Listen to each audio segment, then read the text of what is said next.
أملاك أبراهام ونبي موسى أملاك أبراهام ونبي موسى عقائس عالم قدست سلاسي تمسكنوا تمسكنوا تمسكنوا تبل على نفسي بوداسي أملاك أبراهام ونبي موسى أملاك أبراهام ونبي موسى عقائس عالم قدست سلاسي تمسكنوا تمسكنوا تمسكنوا تبل على نفسي بوداسي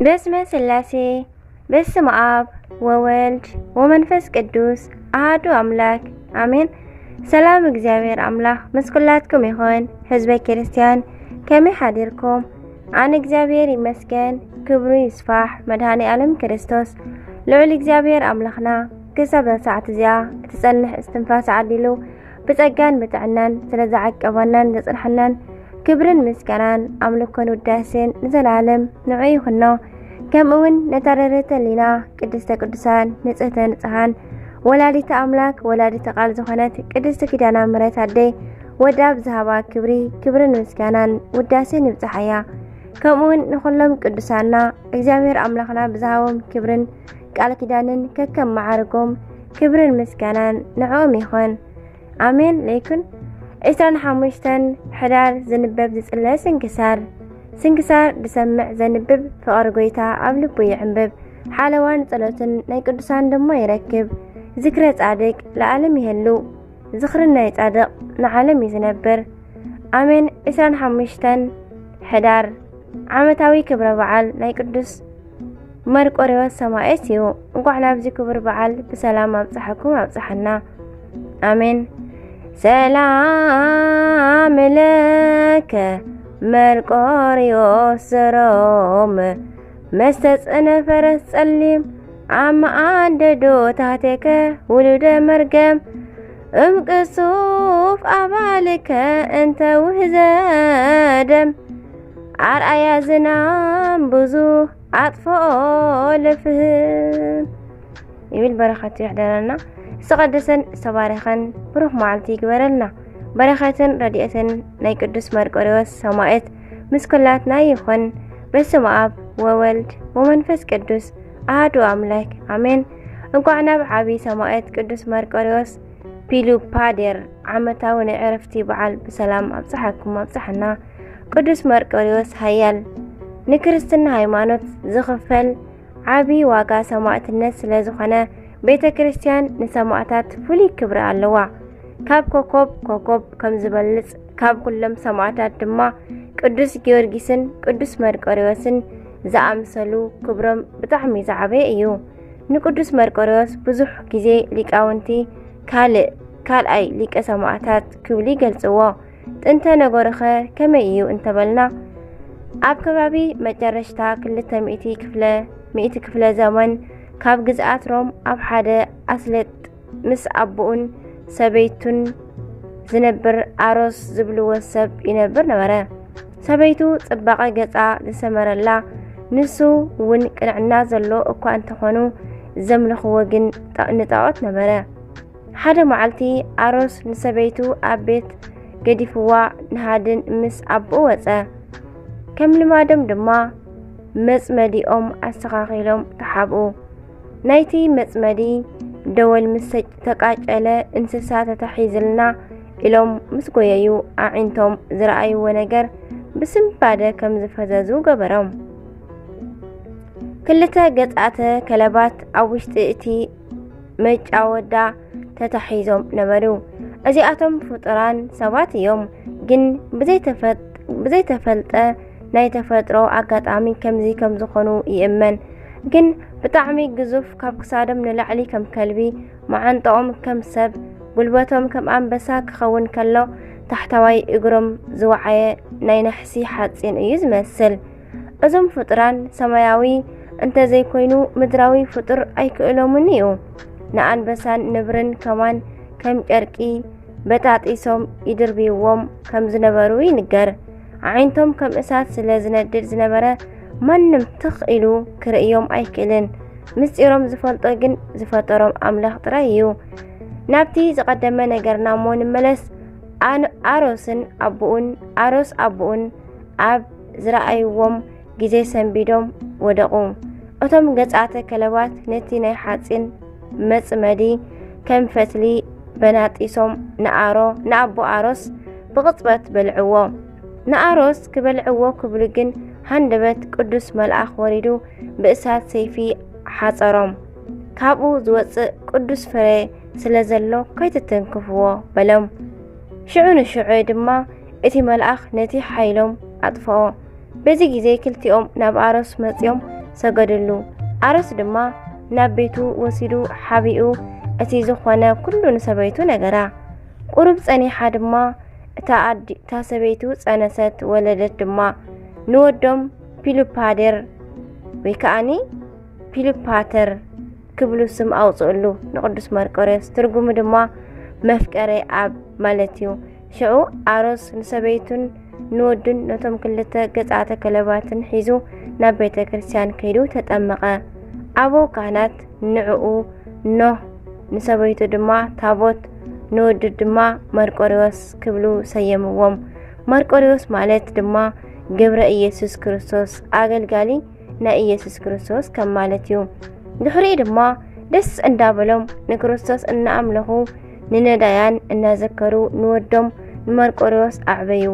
ነገር ግን ናይቶም ገጻተ ከለባት ወረ ብምስምዑ ንጉስ እንተዘየምጻእኩምዎም በሎ። ኖህ ጸልዩ ናብ ሓይሎም መሊስዎም ስለ ዝነበረ ገና ገጾም ክግለጽ ከሎ ብዙሓት ኣሕዛብ ብስንባደ መቱ። ንጉስ ድማ ስለ ዝፈርሐ ንኖህ ናይ ኣጽዋር መኮንን ገበሮ። ኣብ ግዜ ኩናት ድማ እቶም ገጻተ ከለባት ሓይሎም ስለ ዝምለስ ተሸኒፉ ኣይፈልጥን ነበረ። ሓደ ግዜ ግን ነቶም ክልተ ገጻተ ከለባት ንጉስ ኣታሊሉ ወሰዶም። ሃይማኖቶም ክኽሕዶም ክብል እምቢ ብምባሎም እቲ ሓደ ክቐተል ከሎ እቲ ሓደ ኣምሊጡ ጠፍአ። ኣብቲ ወርሓት ድማ ኖህ ንኹናት ወፂኡ ተማረኸ። ንጉስ ድማ ንታቦት ክምርዓወኪ እየ ስለ ዝበላ ንወዲ 5 ዓመት ወዳ ንቅዱስ መርቆሬዎስ ሒዛ ተሰደደት። ኣብ ስደት ቁሩብ ምስ ጸንሐት ግን ንበዓል ቤታ ንኖህ ረኣየቶ። ንሳ እኳ እንተፈለጠቶ ንሱ ግን ዘንጊዕዋ ነበረ። ድሓር ግን ብህፃን መርቆሬዎስ ምክንያት ክዝክር ብምኽኣሉ ደስ በሎም። ኣብኡ ኣብ ዙርያ ሮም ከለዉ ድማ እቲ ሓደ ገጸ ከልብ መጺኡ ረኸቦም። በዚ ምክንያት ድማ ኣብ ሃገረ ስደት እውን መኮንን ኮይኑ ተሸመ። ኣብኡ ድማ ቤተ ክርስቲያን ሃኒጹ ንቤቱ ቤተ ነዳያን ገይሩ ኖህ ንዓመታት ነበረ። ቅዱስ መርቆሬዎስ መንእሰይ ምስኮነ ድማ ወለዱ ታቦትን ኖህን ዓረፉ። ንሱ ምስ መሓዝኡ ገጸ ከልብ ኮይኑ ብጾምን ጸሎትን ክነብር ከሎ ኣብ ክንዲ ኣቦኡ ናይ ኣጽዋር መራሒ ገበርዎ። ኣብ ኩናት ኣዝዩ ሓያል ብሰባት ድማ ፍጹም ተፈታዊ ናይ ጾምን ናይ ጸሎትን ሰብ ኮነ። ኣብቲ ግዜ ግን ንጉስ ዳክዮስ ንክርስቶስ ብምኽሓዱ ኣብ ልዕሊ ምእመናን ሞት ተኣወጀ። ኣብ ግዜኡ ድማ ናይ በርበር ሰባት ኣብ ልዕሊ መንግስቲ ሮም ኩናት ብምልዓሎም ዳክዮስን ቅዱስ መርቆሬዎስን ንኩናት ወፁ።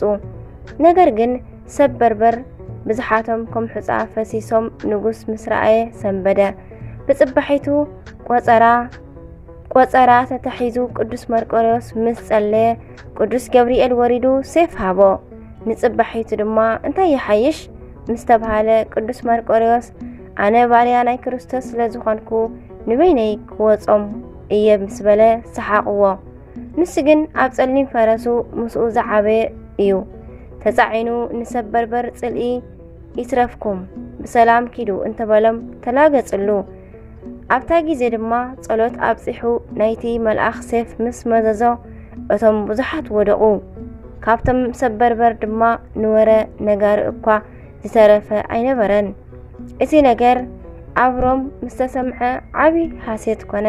ነገር ግን ከሓዲ ዳኪዎስ እቲ ዓወት ናይ ጣዖታተይ ናይ በዓል አጵሎን እዩ ብማለቱ ቅዱስ መርቆሬዎስ ክሓዝን ሓደረ። ኣብ ሳልሳይ መዓልቲ ንጣዖት ሰውኡ ዝብል ትእዛዝ ካብ ንጉስ መጸ። ቅዱስ መርቆሬዎስ ግን ናብቲ ኣደባባይ ከደ። ናይ ክብሪ ልብሱን መዕጠቂኡን አውፂኡ ኣብ ቅድሚ እቲ ንጉስ ወርወሮ። ሃብትከ ወክብርከ ይኩንከ ለሃጉል ሊተሰ ክብርየ ክርስቶስ ውእቱ። ንዓይሲ ክብረይ ክርስቶስ ስለ ዝኾነ ንብረትካ ንጥፍኣት ይኹንካ ክብል ድማ ንንጉስ ኣብ ኣደባባይ ዘለፎ። ዳኪዎስ ድማ ብቁጣዓ እሳት አንዲዱ ናይ ሓፂን ዓራት ሰሪሑ ንቅዱስ መርቆሬዎስ ኣብ ልዕሊኡ ኣደቀሶ። ንሱ እውን ኣይከኣለን። ወተሃደራት እናተፈራረቁ ብምቅጥቃጥ ደሙ ፈሲሱ ነቲ እሳት አጥፍኦ። ንኸምኡ እዮም ሊቃውንቲ ድማ ዓመ አንደዱ ላዕሌከ ውሉደ መርገም እምቁሱፈ አባልከ እንተ ውህዘ ደም አርአያ ዝናም ብዙሕ አጥፍኦ ለፍህም ዝበልዎ። ድሕሪኡ ድማ ወሲዶም ኣብ ውሽጢ ቤት መሕፀቢ ደርበይዎ። ንክርስቶስ ምእንታን ክክሕዶ ብጥምየት ብግርፋት ብእሳት ብስሕለት ኣሰቀይዎ። ኣብ መጨረሽታ ግን ኣሰቅዮም ክቐትልዎ ናብ እስያ ሰደዶ። ኣብቲ ስፍራ ድማ ብዙሕ ተሰቀዩ ሕዳር 25 ሰየፍዎ። ንሱ ምስ ዓረፈ ድማ እቲ ዝተባረኸ ፈረሱ ንዓመታት ወንጌል ሰበኸ። ንኣረማውያን ድማ ካብ ብዝወፀ እሳት አጥፍኦም። ተኣምረኛን ሓያልን ሰማዕት ቅዱስ መርቆሬዎስ ኣብ 200 ዓመተ ምህረት ከም ዝተወልደ ኣብ 220 ዓመተ ምህረት መከራ ብምቕባል ምስ ጀመረን ኣብ 225 ዓመተ ምህረት ሰማዕትነት ከም ዝኾነን ይእመን። ናይዚ ቅዱስ ክብሪ ዓብይ እዩ። ኣምላከ ቅዱስ መርቆሬዎስ ብዝኸበረ ቃል ኪዳኑ ይሓልወና፣ ካብ ርስቱ ድማ ኣየውፅአና፣ ካብ በረከቱ ድማ ይኽፈለና። አሜን። ሕዳር 25 ዝኽበሩ ዓመታዊ ናይ ቅዱሳን በዓላት ድማ ቅዱስ መርቆሬዎስ ሰማዕት፣ ቅዱሳን ታቦቱን ነሁን ወለዱ፣ ቅዱስ ሮማኖስ። ወርሓዊ በዓላት ድማ አቡነ አቢብ አባ ቡላ፣ ቅድስቲ ቴክለ ሃዋርያዊት፣ ቅዱስ አበከረዙን ሰማዕት፣ ቅዱስ ድማዲዮስ ሶርያዊ፣ ቅዱስ አቡፋና ጻድቅ፣ ቅዱስ ዓብይ ታላቁ አባ ቢጻርዮን። አሜን። ዝወደቀ ዝነጠበ በአፈ ቅዱሳን ትጓን መላእክት ተአርመለይ። አሜን። ስንክሳር ድሰምዕ ዘንብብ ፍቅሪ ጎይታ ኣብ ልቡ ይሕብብ። ሓለዋን ጸሎትን ናይ ቅዱሳን ድማ ይረክብ። አሜን። ናይ ኩሎም ቅዱሳን ወርሓውን ዓመታውን ተዘኪሮም ዝውዕሉ በረኻቶም ይሕደረና፣ ካብ በረኻቶም ይኽፈለና መድኃኔዓለም ክርስቶስ። አሜን። ወስብሐት ለእግዚአብሔር ወለወላዲቱ ድንግል ወለመስቀሉ ክቡር። አሜን አሜን። ለይኩን